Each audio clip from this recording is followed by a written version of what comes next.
నమస్తే మిత్రులారా, నేటి విద్యా ఉద్యోగ సమాచారానికి స్వాగతం సుస్వాగతం. ఈరోజు చాలా న్యూస్ అయితే ఉన్నాయండి. ఒక్కసారి 1 by 1 చూసేటువంటి ప్రయత్నం అయితే చేద్దాం. వీలైతే తప్పకుండా మన ఛానల్ మీరు చాలామంది చూస్తున్నారు, కానీ లైక్ ఇవ్వడం లేదు. మీ నుంచి మేము ఆశించేది లైక్ మాత్రమే. వీడియోలోకి వెళ్ళిపోతే, కొత్త టీం వచ్చాకే కొలువుల భర్తీ. ఇప్పటికే టీఎస్పీఎస్సీ చైర్మన్ రాజీనామా, అదే బాటలో మెంబర్లు.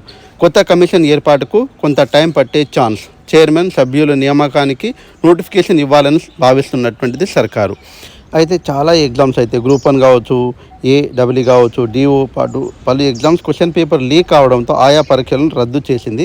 మరికొన్ని పరీక్షలను వాయిదా వేసింది. మొత్తంగా 13,821 పోస్టుల భర్తీకి సంబంధించిన దాదాపు 20 ఎగ్జామ్స్ బోర్డు నిర్వహించింది. అయితే గ్రూప్ 3 కావచ్చు, డిఏఓ కావచ్చు, హాస్టల్ వెల్ఫేర్ కావచ్చు, ఈ పోస్టులకు సంబంధించినటువంటి పరీక్షా తేదీలను ప్రకటించాల్సి ఉంది.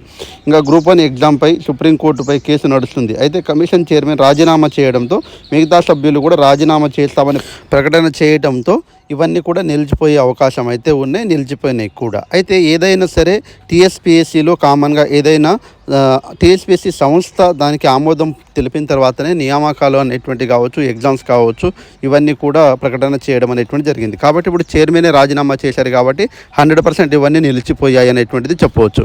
అయితే ప్రభుత్వం మాత్రం చాలా త్వరగా వేగంగా ఈ పనులు అయితే చేపడుతూ ఉన్నది.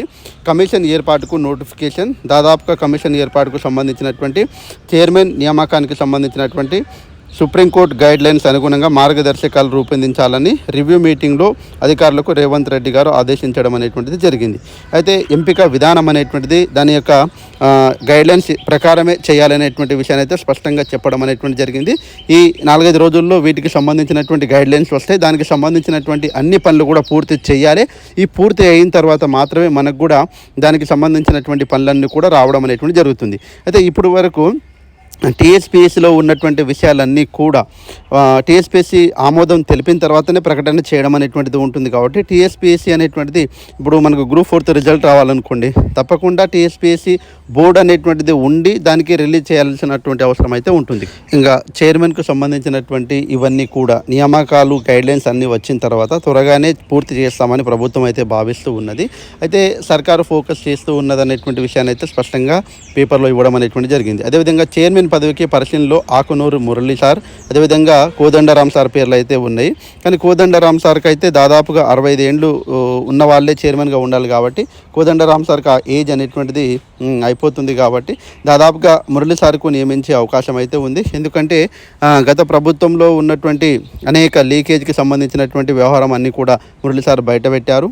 అదే రకంగా ఆంధ్రప్రదేశ్ ప్రభుత్వంలో నాడు నేడు అనేటువంటిది విద్యా వ్యవస్థలో సమూల మార్పులు తీసుకొచ్చింది మురళి సారే అనేటువంటి విషయాన్ని స్పష్టంగా అయితే మనకు అర్థమవుతూ ఉన్నది.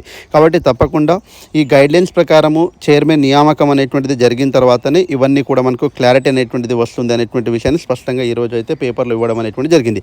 దానికి సంబంధించినటువంటి సీఎం గారు అయితే చాలా సీరియస్గా తీసుకున్నారు. ఎందుకంటే నిరుద్యోగుల యొక్క ఆశలను, నిరుద్యోగుల యొక్క కోరికలను, నిరుద్యోగుల యొక్క వాళ్ళు అనుకున్న విధంగా ఒక మెగా డిఎస్సి కావచ్చు, లేకుంటే పలు ఎగ్జామ్ల డేట్స్ అనేటువంటిది అనౌన్స్ చేయాలి.